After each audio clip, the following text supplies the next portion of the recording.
Today, we are very happy and privileged to continue our discussions and have a focus on Azerbaijani culture and the direction in which it will be developing. And the main agent of change in the country is the Ministry of Culture. And today's session is a session dedicated to upcoming changes and strategy of cultural policies in Azerbaijan. And our guest is Mr. Elnur Aliyev, who is the advisor to the Minister of Culture of Azerbaijan, Mr. Anar Kerimov, and who is also in charge of managing Nizami Ganjavi International Center, which is named after Azerbaijani poet Nizami Ganjavi, and its mission to popularize the heritage of and his legacy. And moderator of the session will be Cristina Farinha, who is an independent policy expert who worked extensively on policy making, not only in Europe, but also extensively internationally. And she's been working also with Azerbaijan government in the past of advising and developing policies and consulting. I let Cristina Farinha to take floor and continue the event. Thank you. Thank you so much, and good afternoon to all. It feels great to be among so many interested participants in the topic of cultural policy. I congratulate the organizers, Tardino, Six Art Platform, and Trans-Europe Pulse for this valuable initiative, taking very good advantage of this special moment that many are locked home, and also the digital means to provide an interesting capacity building program. As you said, I had the privilege to work in Azerbaijan and also in all the so-called EU neighbors on the eastern side, including the Caucasus countries. And I've been reporting on the state of art of the cultural and creative industries. I did a diagnosis and recommendations for the development of the sector. This was in 2016 up until 2018. So I do really appreciate to go back, even though very remotely by digital means, and already by hearing the different English accents and your language brings back good memories. Today the topic is the new cultural policies in Azerbaijan. As it was introduced already, this last Wednesday session was on policy-making foundations. And this session demonstrated the importance, but also the complexity of developing and implementing cultural policies. Jan Hangir, the well-known cultural expert from Azerbaijan and dear colleague, he has actually started making a very interesting point in the beginning, that in the English language there is a distinction that is not the case in all language. For instance, in my language, there's no distinction between politics and policy. I don't know about the Azeri language. But in English, they are distinct, and policy, as it was defined, is put in a very simple and pragmatic way, is a course of action designed to solve certain issues and respond to needs. Because indeed, politics and policy have different timings, and in what comes to policy and to cultural policy in particular, it requires time and also continuity. So in the beginning of this year, Azerbaijan got a new Minister of Culture, was appointed, Anar Kerimov. So a new cultural policy is being developed that also includes the creative industries and links to innovation. And our guest today is precisely here, and we thank him very much for that, to talk about this new course of action that is being designed and how it will be implemented. So the objectives for today's talk, and being the Cultural Accelerator program that was developed by and for the cultural independent sector, we firstly want to get to know what are the objectives, the ideas and the actions that are planned from the ministry, which has got a new interlocutor. And we will try to go through a wide variety of dimensions not to be exhaustive in each issue, but to make it dynamic and fluid conversation. We'll try to allow a wide overview of what is being planned and thought. So that somehow the sector professionals, they know and understand the frame and the context in which they can act and contribute. Secondly, the second objective is also to open up a dialogue between both. As naturally, policies need actors and stakeholders to be implemented. So the cultural professionals, the cultural sector, both institutions and also freelance artists and operators, so the so-called independent sector or civil society, are also crucial actors in this regard. So actually, when I was in Azerbaijan in my report, I noted precisely this willingness of the civil society to be taken into account and to establish a regular dialogue with the authorities, to work side by side.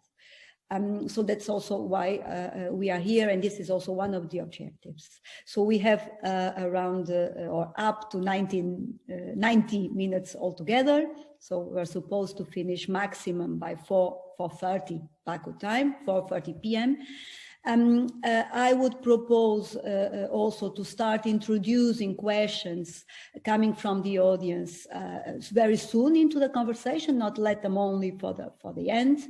And you may use the chat for this. So whenever there is a question that comes into your mind, please send it already so that we can introduce it along with a conversation. So not to be only a conversation between the two of us, but between us all. So I finally turn to our guest, Elnur Aliyev, the advisor of the Minister of Culture of Azerbaijan, in charge of advising to develop the policy, the new policy. He is new to the Ministry of Culture. I heard that he has been a diplomat, also working in the banking and trade sectors before. And I would say this might be very important experience and competencies for working now with the cultural sector, because coordination with other areas is also an important need and way forward. And we probably will go back to that even later on. So instead of myself reading a long CV, and you can find also this information in the background information package, I would start by asking Elnur to please tell us a few words about yourself, your background, your professional path, of your interest or any link to the cultural field. So hello, Elnur, pleasure to have you. Please, the floor is yours. Tell us a little bit about yourself. Thank you very much, Cristina, and let me also thank the organizers of today's event. As you have rightly said, we are in a pandemic situation, but we have to also make our way forward in terms of working as the Minister of Culture, at least. So when it comes to myself, I started my professional career in the Foreign Offices, the Minister of Foreign Affairs, back in 2000. So then I moved in 2004 to Brussels, where I joined our mission to the European Commission. Then so I worked there for 4 years.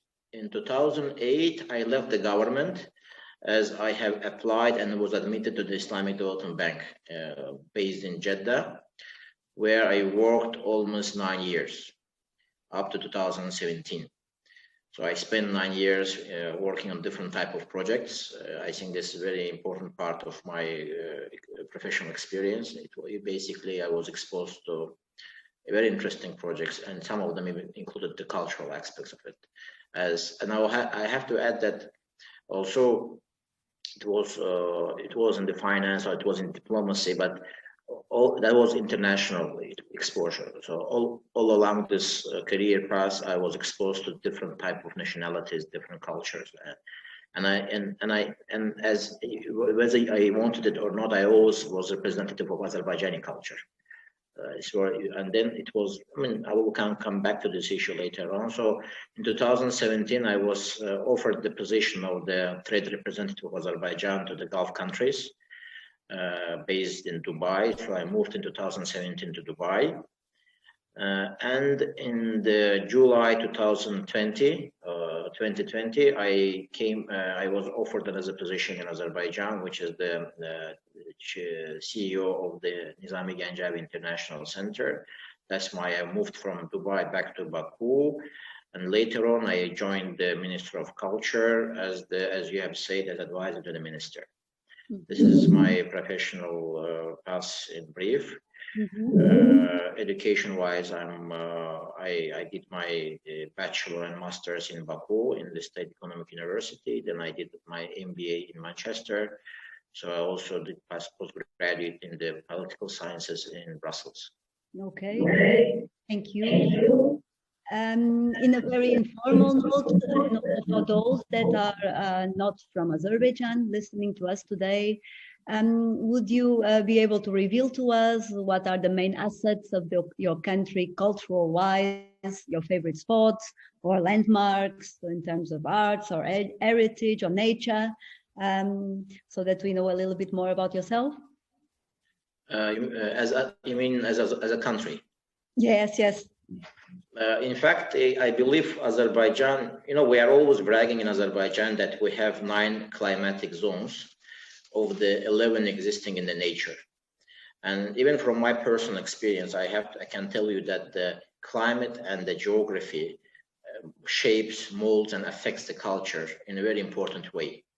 So in Azerbaijan, sometimes we take many things for granted. And one of those things is the diversity of the culture we have here in Azerbaijan. And I think that to the greater extent, it's also explained by for example, the climatic diversity that we have. Imagine we have all type of climatic zones, excluding 2 extreme hot or extreme cold. That's why we can grow all type of foods, basically. In Azerbaijan, you can grow everything except tropical food, tropical fruits. That means it's already affecting your cuisine. It's affecting the way you are tasting the product. It's affecting the way your preparation. It's all part of a very important part of the culture. If we talk about culture, I think there are 2 important parts of the culture. 3 important parts of the culture: music, dress, and the cuisine. So if you want to be introduced in the basics of any culture, you have to try their food, you have to look at the way they dress, and you have to listen to the music. And all of this, I think that in Azerbaijan you can find the very unique features of what you cannot find elsewhere. Also, in Azerbaijan you can find a lot of similarities at the same time with with the countries not just neighboring but far away from us. So I think in that aspect, Azerbaijan is a very unique place, taking into account that the relatively small size of the country. As I said, it's reflected in the diversity of the climatic zones, and I think to a much greater extent, it is reflected in the diversity of the culture. We are a very traditional society. We are located in the South Caucasus. But we are biggest country in the South Caucasus with a 10 million population. But we have 50 million Azerbaijanis living in the region, and they're all living in their own homes, their own lands. But what we have today, Republic, is just 86.6 thousand square kilometers. As I said, with a 10 million population. But we have, as a culture has no borders. So in Azerbaijan also we are just 10 million, but we are the culture of the all 50 million are shared between the Azerbaijanis, both living in Azerbaijan and outside. I think this is the case with all nations which has an important population living abroad. So we are representing the culture of the 50 million people in a very important way. In terms of the poetry, in terms of the music, in terms of the traditional aspects of the culture. For example, this year in Azerbaijan, the president of Azerbaijan has declared the year of Nizami Ganjavi, who lived in the 12th century and who basically is recognized as the philosopher who introduced the encyclopedic approach to the humanity, to human beings. Imagine in 12th century, Azerbaijani philosopher is writing about the perfect human society with no lockers on the door. So this and other philosophers which preceded him or which lived after him, they have affected heavily, and in fact they shaped Azerbaijani culture as we have it today. And that's why very important notions of the multiculturalism, notions of the tolerance are embedded in Azerbaijani culture, as first of all, because we are bordering with different nations, with different ethnicities. Inside of Azerbaijan, we have very huge diversity in terms of the ethnic composition. We are representing all, and Azerbaijani society basically represents all major religions that you can find today in the world. That's why, by the way we have evolved as a society, we have also evolved and developed the notion of the tolerance and the multiculturalism. I think that those which have been to Azerbaijan can testify and can confirm what I'm saying. That's why for us it's very normal to have a friend of different ethnicity, different nationality. That's why we are looking at the world from different angles, from different perspectives. And I hope, and I wish that everybody else could have the same outlook on the world as average Azerbaijani would do. Okay, thank you very much for this introduction. Indeed, cultural diversity is a very important asset, and I'm sure we are going back to that in our conversation. Let's start digging into the cultural policy and what has been designed. Let's try to make it understand the content, but also about the process. So starting with the content, can you tell us a little bit about what are the main axes and objectives of the cultural policy that you are designing, and also what is indeed the value of culture in your view for the development of the country in general? As you have said, now we have launched the reform process in the ministry.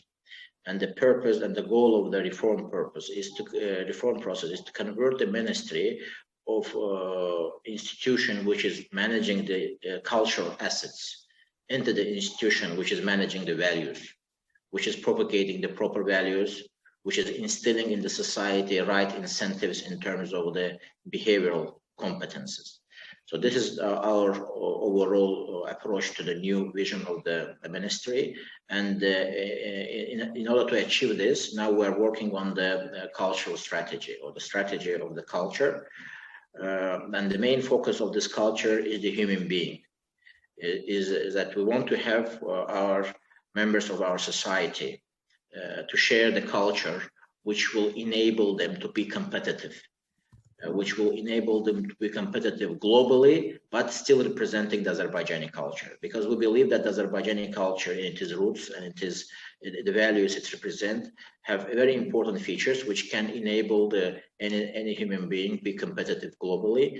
That's why we are working on, first of all, on upgrading our institutional framework as the ministry itself. At the same time, we are trying to look at different fields and industries within the culture, and our purpose is to make them sustainable and attractive from the investor point of view.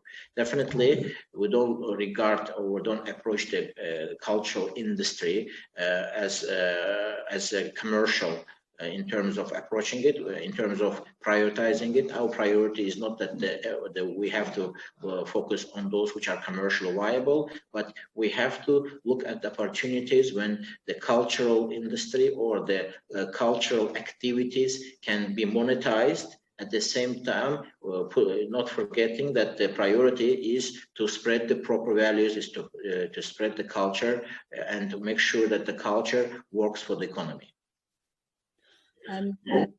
There was a at least in terms of the English language, the English designation of the ministry, from Ministry of Culture to Ministry for Culture.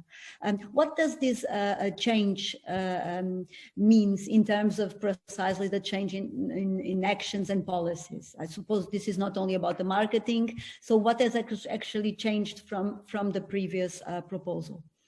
Definitely, this is the first, I think, first sentence that our minister have said during the internal meeting, that from now on, we would like to have minister for the culture. It means we would like to we'd like to be at the service of the culture. We don't want to have a culture as a separate phenomenon, and we are trying to manage it. No, we are trying to be at service to the culture. We are defining culture as something which is essential for the development of the country, economy in general. And our mission here as a ministry is to be at service for the culture, and to recognize culture as important dimension of the life in the society, and at the same time as important ingredient of rendering the economy successful.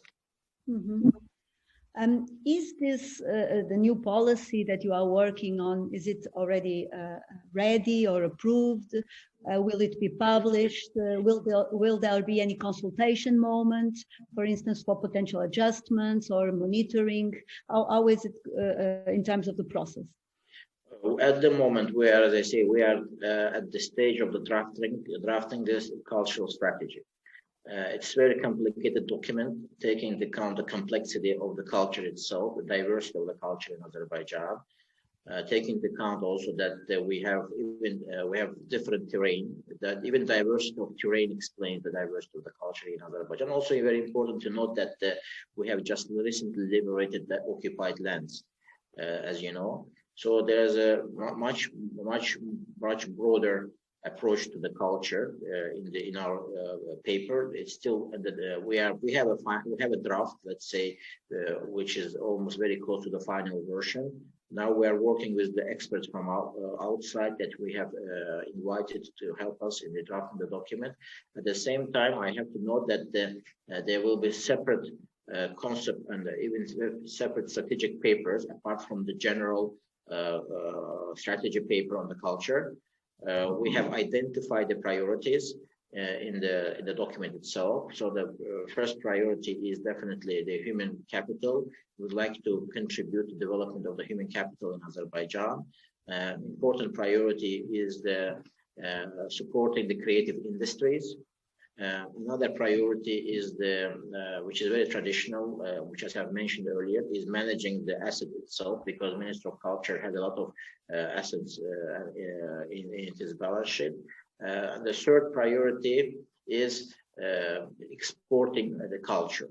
Or we believe that the Azerbaijani culture is very sustainable in terms of its potential from the export point of view. So I just stressed or underlined 4 important priorities that the whole cultural strategy is based on, that we're developing at the moment.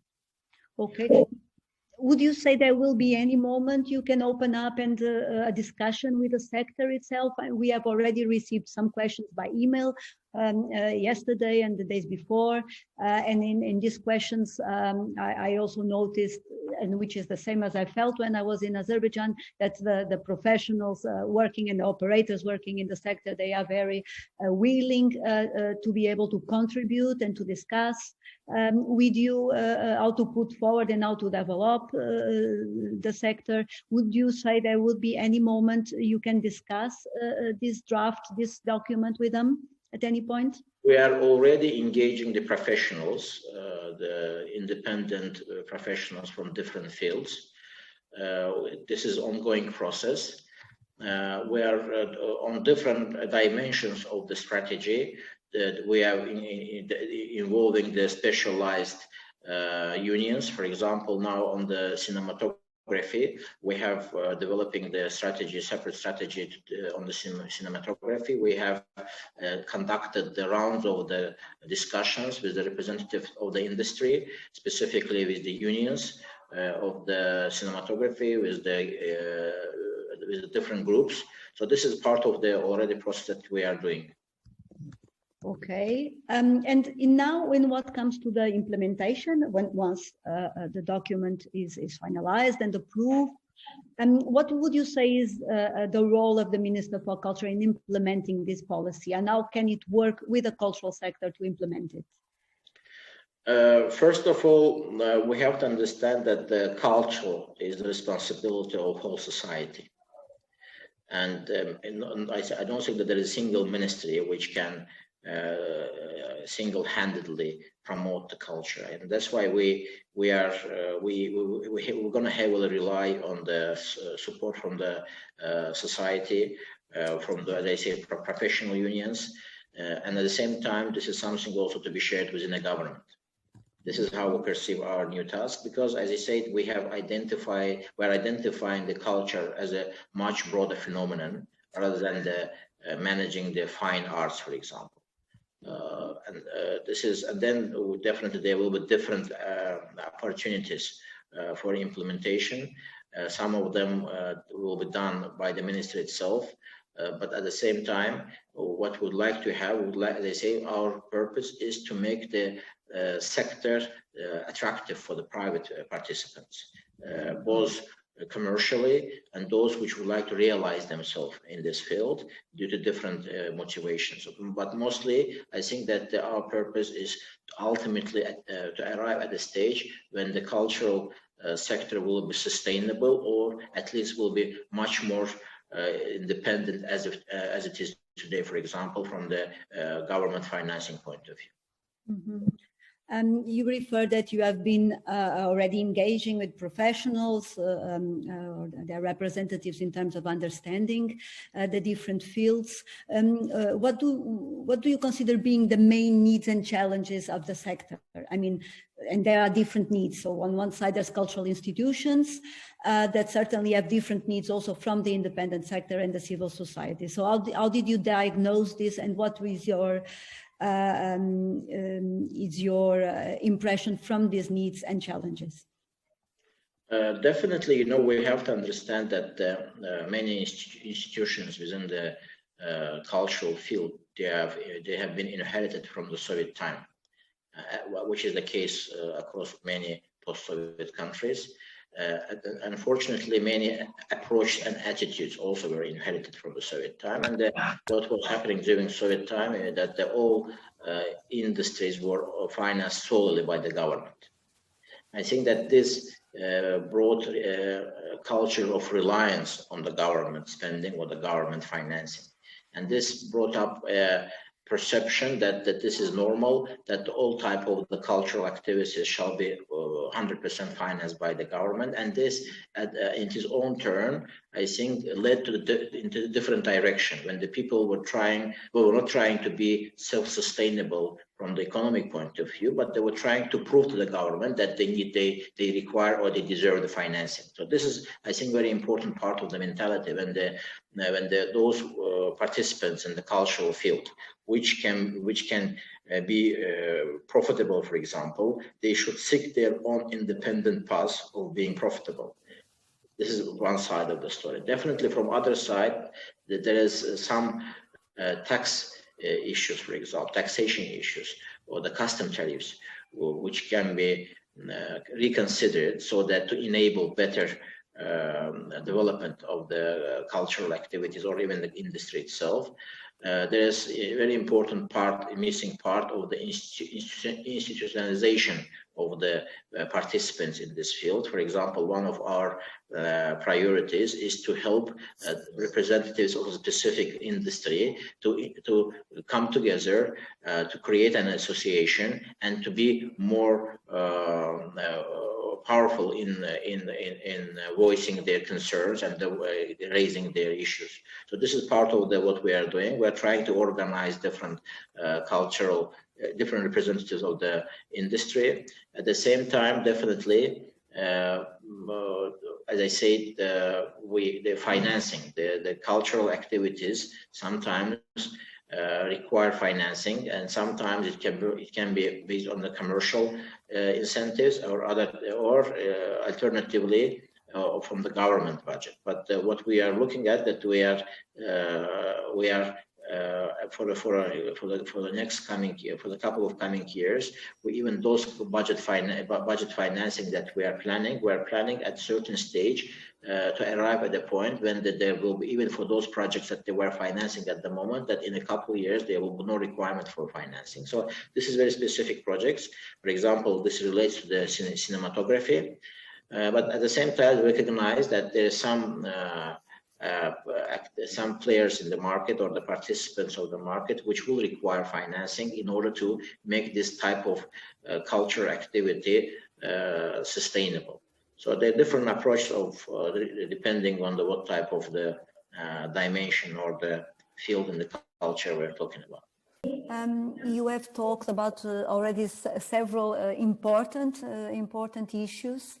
In order to go into this path of, let's say, more autonomy and more sustainability, there is a need to develop, first of all, to develop competences and a more entrepreneurial type of spirit and approach to their own projects and to their own activities, which is not totally acquired in the cultural sector, first of all, and there's also a need to create, in terms of the legal framework, as you referred already to taxes, for instance, in terms of the legal framework, to make it compatible, favorable to the activities themselves, so that they are not heavily taxed, for instance, or that there is also a proper and specific status for the artists and for the operators, so that they can operate.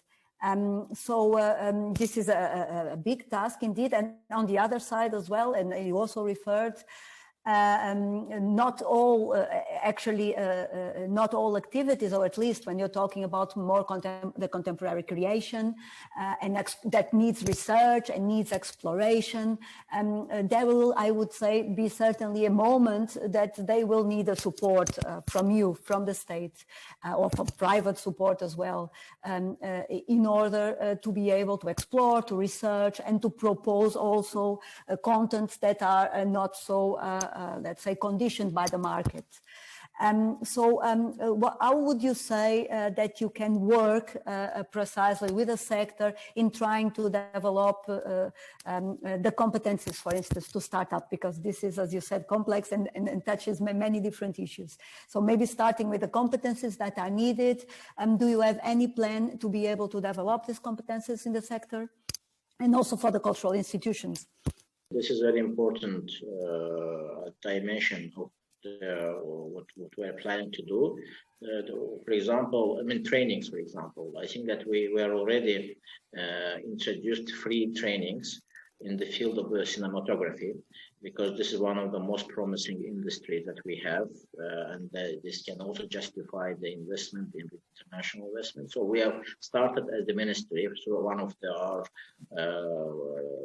companies, subsidiary companies, to conduct the trainings, and we're inviting international experts, very renowned international experts, for example, those which in the cinematography field, for example, we're inviting the producers or those which have already been recognized in the international festivals, in the Hollywood or in the Cannes or in the European festivals, and we're now trying to facilitate our access of our youth to this international experience through providing the free trainings. I think this is training is a very important part of the plan. At the same time, one of the changes that we're going to do in the field, or we're planning to do in the field, is institutional change. When they will alter the legal structure of some of our assets that we are under the control of the Ministry of the Culture, to make it more attractive for young generation to work in, or even for the investors to invest in. So, for example, if you have a theater which has been traditionally financed by the government, because it's directly owned by the government as the legal entity. So we're looking at opportunities when we can render the theaters more attractive for the professionals to work in, at the same time more attractive from the investors' point of view. Because, and this is, as you have rightly mentioned, this is the legal issue. We have to adjust our legal structure so this can happen. Because sometimes, even what we see from our experience here, there is an interest from both sides, from the investor side. At the same time, there is an interest from the professional, for example, in the field, which can run the theater better, or which can play the specific performance better. But they are not doing this because there is no proper legal structure to reflect or protect their interest. So that's why this change in the legal structure is very important. as I say, we are also looking at the training. That definitely we are one of the important directions or dimensions of our reform is to enhancing the human capital within the ministry. Those which are working in the ministry itself, in the apparatus, or in the broader part of the ministry, or in our representations in the regions. So one of the important issue for us is to enhance their professionalism. Because those are the people which are implementing their policies in places in the regions. And it's very important that they are themselves are updated and upgraded to the extent that they can transfer the mission and the vision, new vision and the purpose of the reform in the field. There are already several questions from the audience. Some of them concern creative industries. I will try just now to finish, let's say, the topics that we have raised and that you have raised in your answers, and then get more into the creative industries and also the questions that were raised by the audience. In what comes to the point that I also mentioned before, that refers the need actually for, despite the development in terms of entrepreneurial competencies that is very much needed, there is also, and from experience in other countries, there's also always, let's say, a need for certain investments in terms of exploration and research for the contemporary arts, so that new contents can be tested, so that then to allow precisely have new ideas and new inputs that will allow afterwards development into businesses, for instance. Will there be, you think, within the policy and your intentions, will there be any possibility to have, for instance, a grant scheme for the cultural professionals and entrepreneurs that work by now freelance? Is this something that they can look at for in the future? So is there anything planned in terms of funding and institutionalizing a regular funding for the sector? At the moment, as you know, we have been traditionally financing the unions, professional unions in Azerbaijan, unions, painters, cinematography, or architects. So they are all NGOs, these unions, and they are financed from the budget of the Ministry of Culture. When it comes to at the same time, as I mentioned it earlier, we are also supporting the organization, supporting the fields, new fields in the creative industry, for example, like designers, to come together and form their own association so that they can represent properly and more powerfully their sector.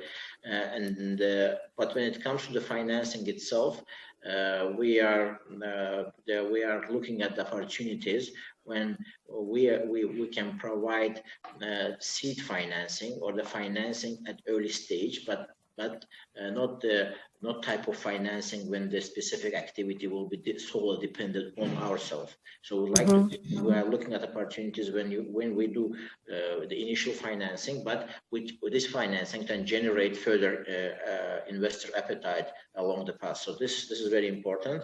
But at the same time, we are in a new design of the structure of the ministry itself, where, as I said also, I mentioned briefly a bit earlier, we are looking at creating a structure which will be attractive for those which would like to realize themselves as the individual, I don't know, maybe players in the market, or even as an investor. So instead of looking at each individual case separately, we are planning to come up with the structure where they can join and they can benefit from the financing, be it as a salary or be it as a small amount of project financing, but within the existing legal structure. You have referred to an interesting point, that is actually the representation and the need for representation of the sector. Usually this is one of the difficulties, that the sector is not able, or it's got a complex collective organization normally. And if I talk from my country, for instance, Portugal, it is something that is now finally being developed, so that there is a voice and there is a representation that can engage in this dialogue with you. But I also know from your history and from your country, that there was a big change also since Soviet times, and the unions were something that was very institutionalized from before. So it was good also to hear from you that you are opening up for new organizations from the field, for instance, the case of designers, that are also, let's say, new voices that are important to bring into the debate. And I remember last talk this Wednesday, the guest was from the Ministry of Culture from Lithuania, and she gave the example of the Lithuanian Council of the Arts, for instance, that is kind of an arm's length organization that is somehow responsible to implement the strategy, but also to implement the grants schemes to support the sector differently.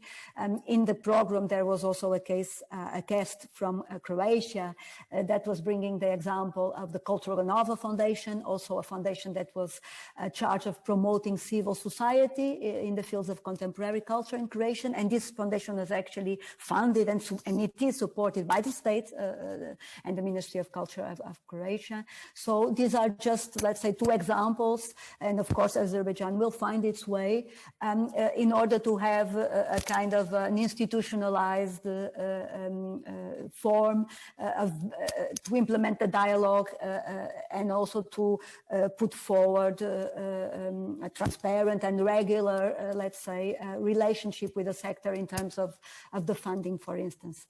And the representation is, as you said, very, very important here.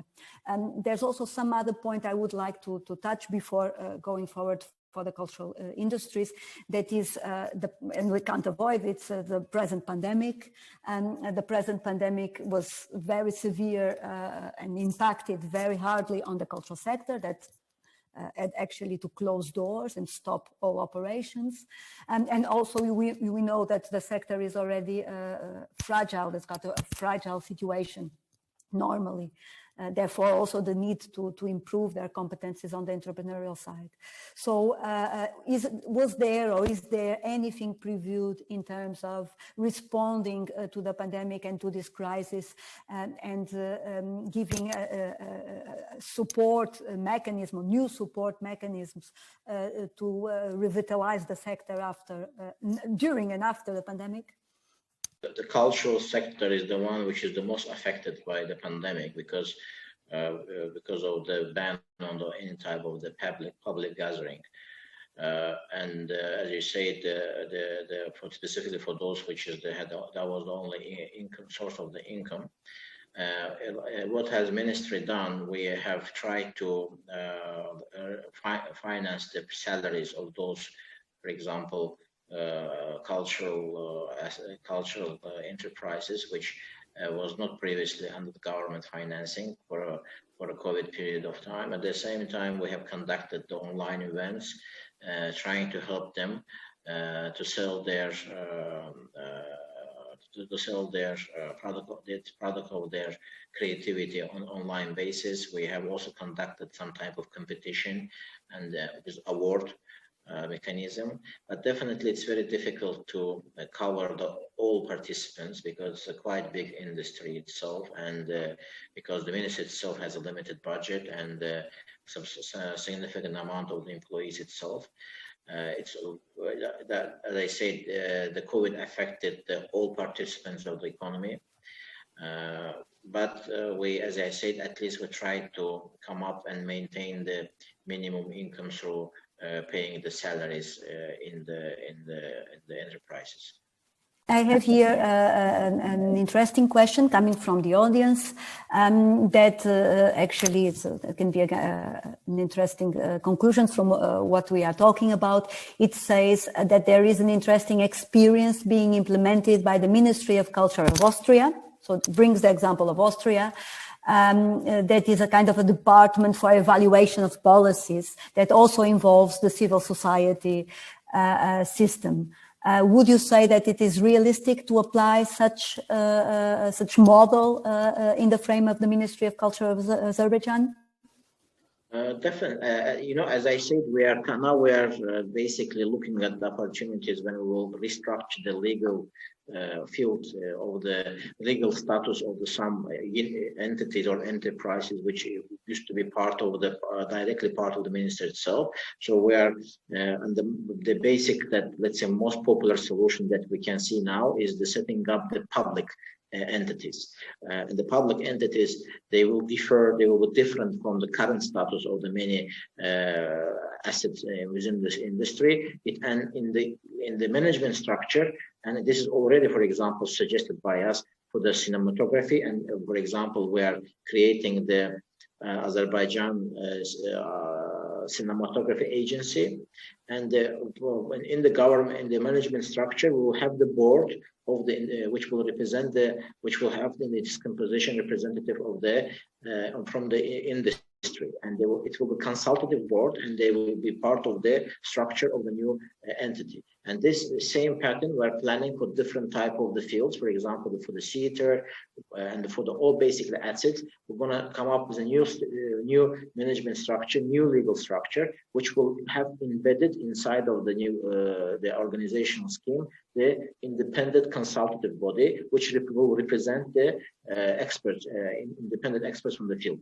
This is I can already share. This already, for example, we have suggested for there, and we are starting one by one because, as I said, we are we are also affected by the pandemic in terms of the of even our staff, which is showing up in the office because there's some restrictions due to pandemics. That's why we have started for the cinematography. We're now shifting to different fields, and as I said, I'm just repeating myself in the new structure, in the public what's it called, public companies. They will have independent board which will represent the industry. I have also another question now coming from the audience that leads us now a little bit more into the creative industries specificities, let's say, though we have already talked a lot about the entrepreneurial competences and the need for sustainability. And the question says, there are changes in the world, fast changes nowadays, and also in culture. And cultural policy, and they say that there's a need for new routes and new kinds of approaches, and so it questions what kind of new innovative priorities are planned in terms of cultural policy, notably regarding technologies and the digital competencies. And it gives the example of electronic libraries and approaches in this area, for instance. Definitely, one of the approaches that we have in our new strategy is digitalization. This is it is confirmed as an approach, and definitely going to apply to the libraries in the first place. But when we're talking about the creative industries, one of the part of the reform is to recognize creative industry as the industry in the economy, because it hasn't been the case so far. And that's why there's some issues with gathering the proper statistics, putting the proper KPIs, because you have to put any KPI, you have to have a proper benchmark, and the benchmark shall be based on the statistics. So that's why now we're working very closely with the Ministry of the Economy and with the government in general in the direction of recognizing the creative industry as essential part of the economy, with all subsequent and relevant support mechanisms that normally can be applied to the industry. And for example, I have to share with you that there is a new national priorities, social economic priorities, 2030, and now the Ministry of the Economy, Ministry of the Culture, for the first time, is the part of the working group on the sustainable economic development. And that is recognition of the importance of the creative industry. And that's happening for the first time. Apart from this, I have to also tell you that apart from the institutional changes and incorporating the creative industry in the economy as a proper part, as a proper industry, we are also working in parallel to the general strategy on the culture. We are also working separately on the strategy on the creative industry. There's going to be a separate strategy, and it will have all of its implementation and action plan. Okay. How will the ministry communicate actually to the general audiences, actually even to the citizens, because we are talking a lot on the side of the offer, but we have also to work on the demand, as you know. And how will the ministry communicate this new conception of culture that includes also creativity and creative industries to the citizens? Normally, culture is perceived as entertainment or actually as a spender, not so much recognized, and this is true from the side of the audiences, but also from other policy areas and from policy makers, don't see or don't recognize the economic impact of culture and the capacity also of culture to contribute actually to GDP. So it's not only it's not a spender, but it's an investment actually when you are supporting culture. So this new concept of culture that is not only about entertainment, but it's also not only about heritage or about tradition, that was also the former Soviet concepts of culture. How do you intend to communicate and to make clear for the audiences this new conception? Definitely, let me underline that we are approaching the culture as a much broader phenomenon. Culture is not for us is not just a merely entertainment. We believe that the culture is what makes the difference in the culture, what makes difference in the economies. For example, you know, from the economic point of view, there are different economic models, but the same economic model cannot be applied successfully in different countries, in different geographies. And the major reason standing behind this is the difference in the cultures. So definitely, if you look from and the culture defines our behavioral competence. That's why the way you are motivated, the way that your culture motivates you, this is how you're going to manage your company. That's why we are arriving at the notion of the corporate culture. Definitely, corporate culture is the important part, or is heavily influenced, or maybe the only influence, or the only way it is shaped is by local culture, by national culture. That's why if we are propagating proper culture, proper values in the society, it's gonna change corporate culture. And if it's changing corporate culture, it will change the way each company or each corporate delivers its product. And definitely, this is how we directly act the economy. The way we are talking about this, definitely we are heavily using the media, social media. We are trying to give TV interviews. We are joining different TV programs on different channels.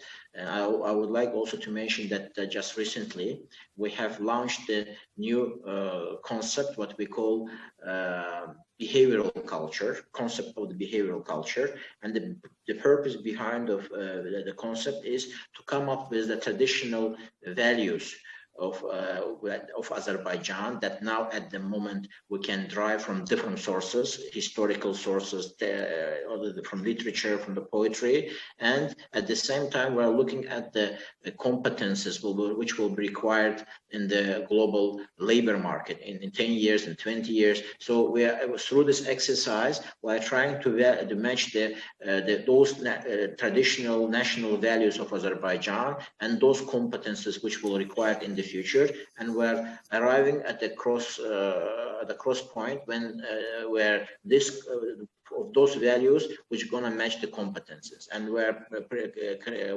creating a platform. And as a first stage of this exercise, we have launched a social question. We have launched a questionnaire which is open for the whole society. And we have put a date of 1 month, period of 1 month, when each citizen in Azerbaijan older than 18 years can join the questionnaire and can participate in this process. And this is one of the ways how we communicate. I mean, through the questionnaires, we will communicate major part of our reform process, namely putting in place the platform of the values, which will, if shared by society, if shared by each individual, which will help him to be more competitive globally. And our point to make each individual Azerbaijani or each individual member of society competitive, because if he's competitive, then economy can be competitive. Several interesting questions, and I hope I can address them all, that we have time for that. Time always flies. And I have also a question that, and you have talked actually about education. Education is also a very important dimension also in what comes to cultural policy. And I have a question here, actually, that arrived already yesterday regarding music education. It's more specific, but also allow us to start to get into different subsectors. You have referred to cinematography, but there's also music.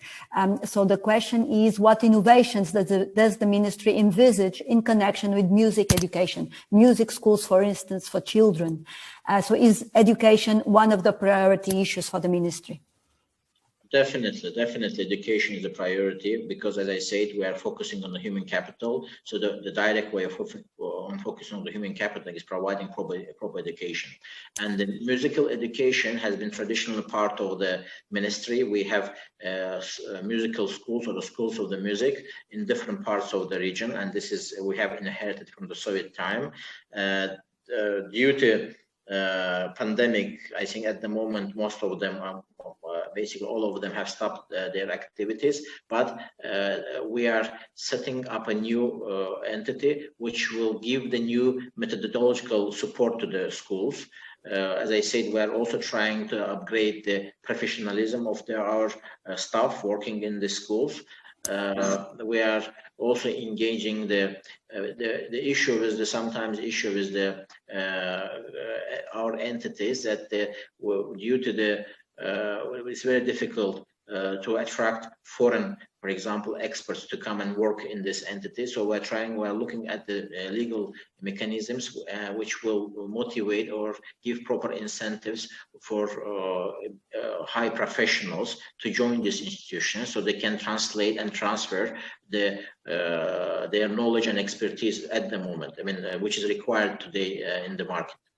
Okay. I had also a question coming from the video game industry, actually from Loft Studios, based in Azerbaijan.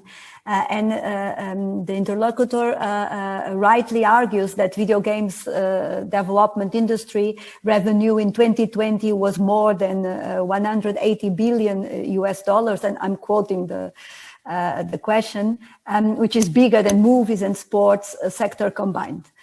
So this is the argument of our interlocutor from Loft Studios. So he would like to ask you what are the plans of the ministry, in particular regarding the support to video games, financially or others. And they also reinforce their willingness and openness to engage in a dialogue with you to discuss the development of the sector.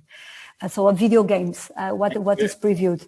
This is a very important question. As I have mentioned, now we are on the way of setting up the agency, state-owned agency.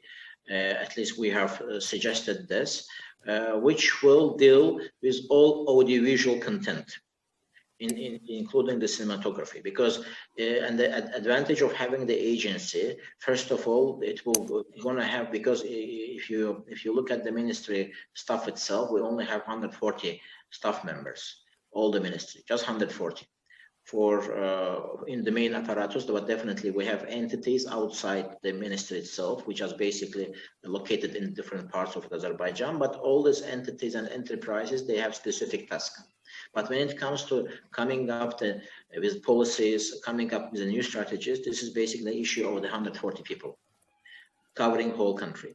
That's why what is required at the moment, that to focus and specialize and develop specific sectors, we need to come up with a new structure which will have the proper staffing opportunities and which will enable them to cover each individual sector, for example, as a gaming sector. And the solution that we are having in our minds is to come up with an agency which will cover and which will cater the needs of the all audiovisual industry, including the games. Okay. There is an interesting question also coming actually from Terry Sandel, an expert that has been working with you as well and with me in the Azerbaijan. And he was also one of the intervenants in this capacity building program. And it's about the coordination that actually working on cultural and creative industries and working in a larger concept, and I mentioned of culture, requires. Because he refers to the fact that in Soviet times, the ministry was very much vertically organized, and where the different mandates and the different, let's say, territories were very well divided. The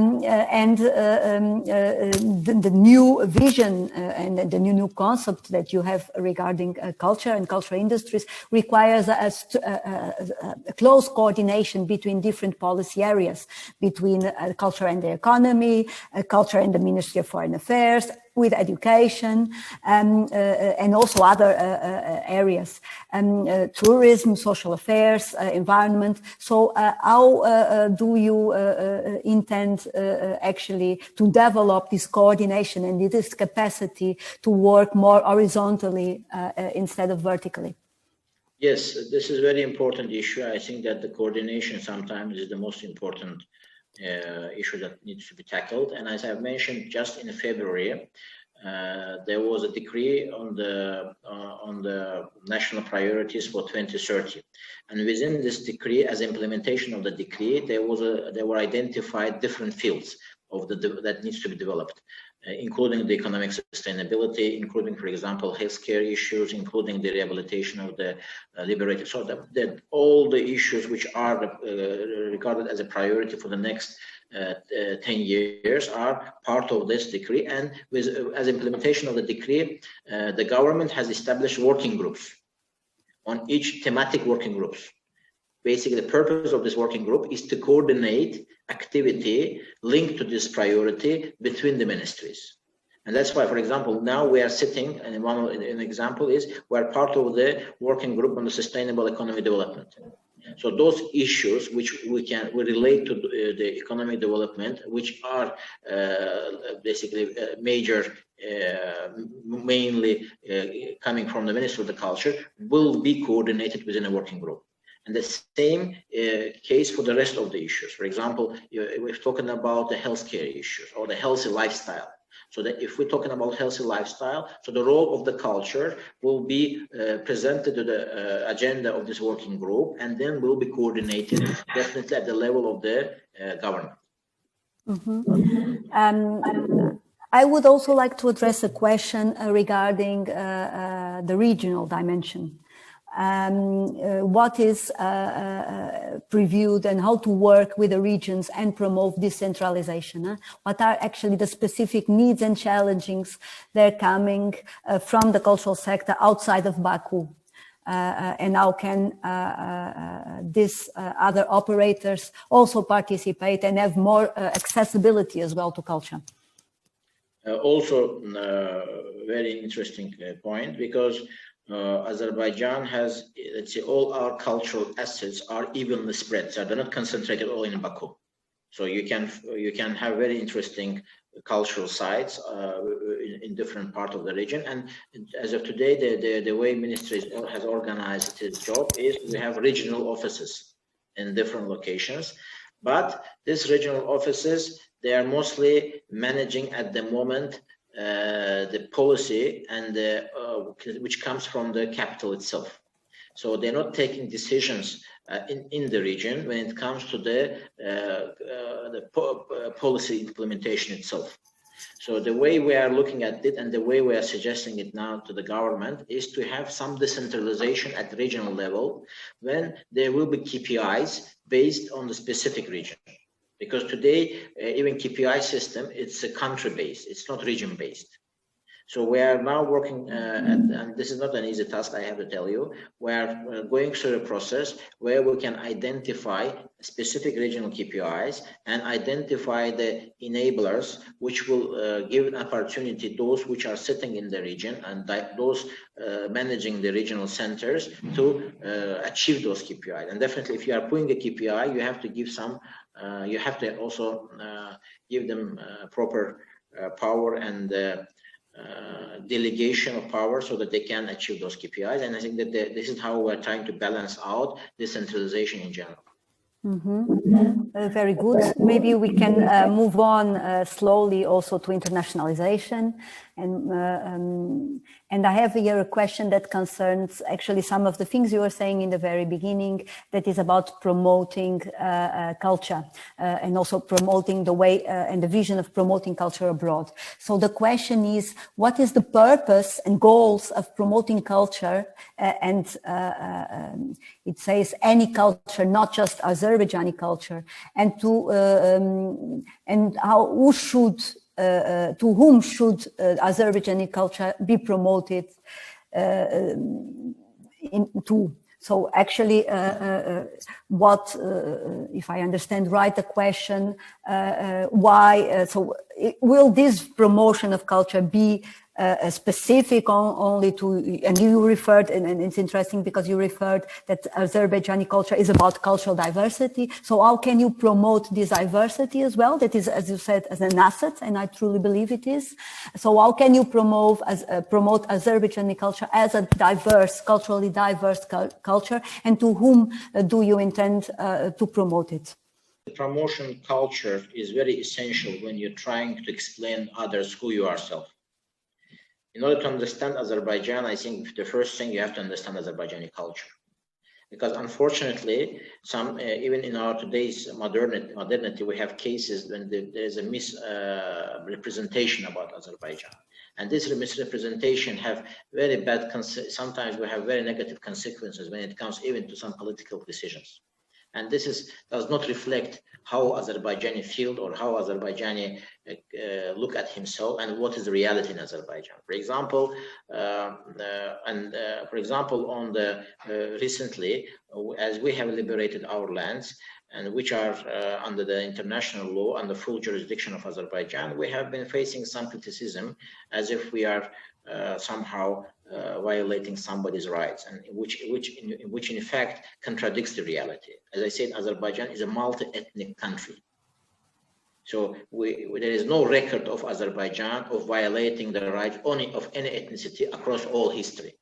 So that's why even if we are showing to others that we are representing the culture of different ethnicities, which currently successfully live in Azerbaijan, definitely is very important of explaining ourselves as a nation to the rest part of the world. Even sometimes there is a targeted accusation in Azerbaijan, which is also distorting the reality. So this has some political dimension to it, explaining ourselves, but definitely we believe also that if people can share our culture, which is multi-ethnic, multi-religious, so overall the region itself can be much more peaceful place.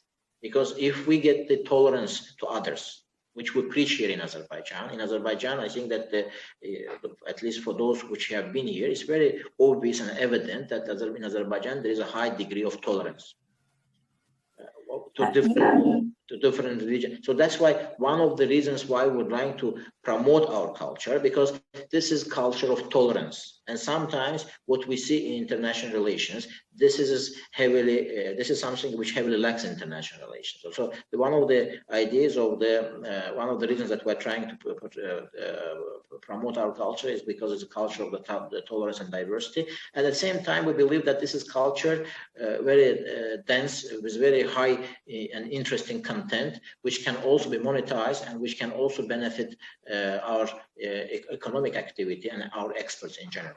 There is an interesting question also coming from the audiences that says, will there be any field related to peace research and development in the projected strategy? What will be the formats of communication with research-oriented NGOs and think tanks in this respect?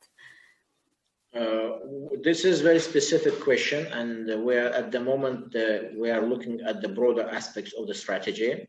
But definitely, as we complete our strategy itself, we'll come up with identifying the stakeholders, which gonna join us in implementation the strategy. And definitely research centers, NGOs will be important part of this implementation process. But at the moment, as I have said, we are just in the process of finalizing the strategy. But definitely, our vision is to have transparency as a priority in the activity of the ministry and in the cooperation that we are engaging with the third parties. And definitely, we are already working with NGOs. As I said, we are financing we are the sole financier of the major unions, professional unions in Azerbaijan. We are supporting establishing the new ones, and definitely the research centers will be our important partners in realization and implementation of our strategy. Thank you. Regarding now the international strategy and internationalization in general, what are actually the needs and the challenges that this agenda and this priority brings to the culture and to the creative sector concretely, because they are actually the ones that produce the contents, and they face difficulties because of their small scale and their unstable income to internationalize when you need to actually invest. Is there any support strategy planned in this respect? Because you referred before to monetization and the possibility also to monetize this cultural diversity, which is one of your aims.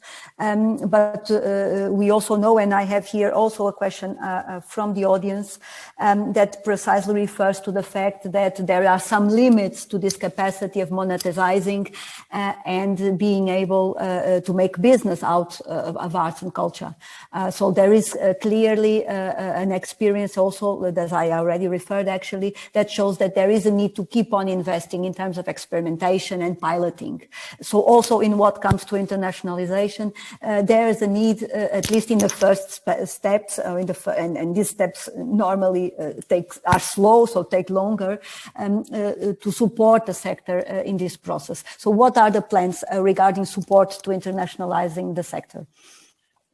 First of all, I need to stress that now there's a discussion on the expert strategy within the government. And for the first time, the Ministry of the Culture is taking a part in this exercise. And we are also looking at strategizing our cultural activity and our cultural experience as a part of the global national strategy. So this is also in the process of discussions. And definitely they will be synchronized with different expert incentives that are going to be in place overall for the country's expert strategy. This is one point. Second point, this is also, I have to underline this, that the monetization shall go in parallel of developing the culture itself. So monetization from our perspective is not a priority, but this is opportunity which shall be definitely explored as we developing our cultural activities in general and as we are promoting the culture in general. But sometimes, our purpose is to make it more institutionalized, is to make it more procedurally and the policies wise more straightforward. So those which are taking part of this cultural activity can enjoy the opportunity of and try to monetize his activity. This is shall not be regarded as, I'm just stressing that the monetization is not a priority in itself. This is an opportunity that we would like to be available for those which are engaged in these activities. When it comes to the support, as I say, the first support, I think from what we can see from our initial research is to put in place proper tax and the custom tariffs incentives so that the big the investors can enter the market. We are now more concentrating on the cinematography, and I can tell you, for example, again, based on what we have in Azerbaijan as the landscape, as a climate, Azerbaijan is a very interesting place from the scenery point of view, for shooting the films. So we would like to have the major centers of the cinematography, to have them in Azerbaijan so that they can produce part of their movies in Azerbaijan. But this requires also putting in place incentives so that they can come to Azerbaijan. This is one example, for example, of what we are working at the moment. And the same, and then we are looking at this as a one supply chain, because if we promote for example, the film shooting in Azerbaijan, that means Azerbaijani actors can be engaged. That means those which are working in the industry or supply chain in the industry, those which are dealing with the lights, those which are dealing with the hiring. So once a big investor comes in that country, it will also give a push to the development of the unrelated but still the cultural industries fields. Thank you. I realize now there are plenty of other questions also here coming, especially from very different subsectors. I will try to voice some of them, and I'm very thankful for all the questions, and please do not take it personally if I do not have the opportunity to voice your question. So directly from the Astara History Museum director, you want to ask you what is the role of the new cultural policies for museums? Because we've talked about cinematography, music, video games, and now museums. We are, as I said, we are analyzing and approaching each major field that we are at the moment responsible for individually. So we are looking, as I said, at the cinematography, or what now we are calling this audiovisual content separately. We are now researching or analyzing the theaters, and definitely museums are very important. And the museums are important because they are part of the even touristic industry. So we are trying to come up with a strategy which will enable us to standardize museums, which will enable us to, for example, more important part of the museum strategy will be digitalization. When the visitors will have all the opportunities to enjoy the museum once they are there through the all digital devices. So there are different types of this, but overall, if you look at the museum side, I mean, from a strategic point of view, definitely standardization, digitalization, and raising the qualification of those which are working in the museum will be priority. I have also a question regarding the library system. We already approached it.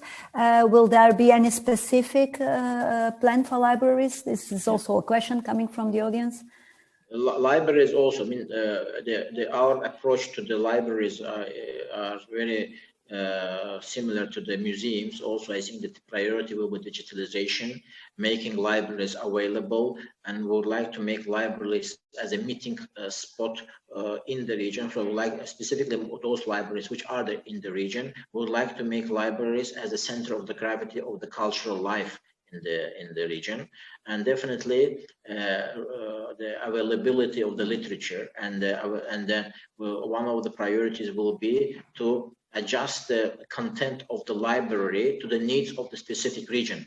For example, if it is mountainous region and one of the industries there will be beekeeping, so we would like to adjust the content of the library to the specific place. Or if it is in a cotton producing area, so we would like to adjust that content of the library to those which may require, for example, which business may require. But at the same time, digitalization will also enable us to create a central database which will give access to those which are in the region through the access to the database. So library is very important. I think that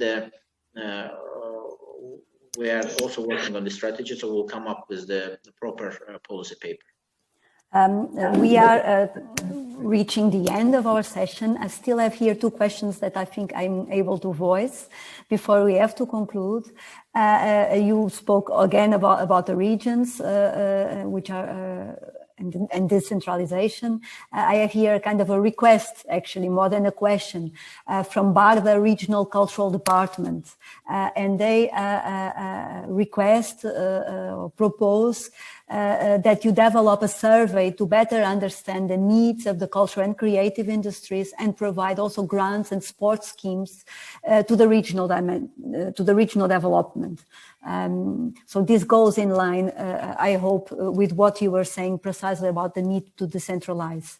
When we have just started our strategy, we made a survey in the society, open survey. We come up with the questionnaire, so everybody, I mean, we had the whole Azerbaijani society joining our survey, and they're filling the questionnaire. So this gave us understanding what are the approach and the sentiments and the perceptions in the society as we have started the first stage of our strategy exercise.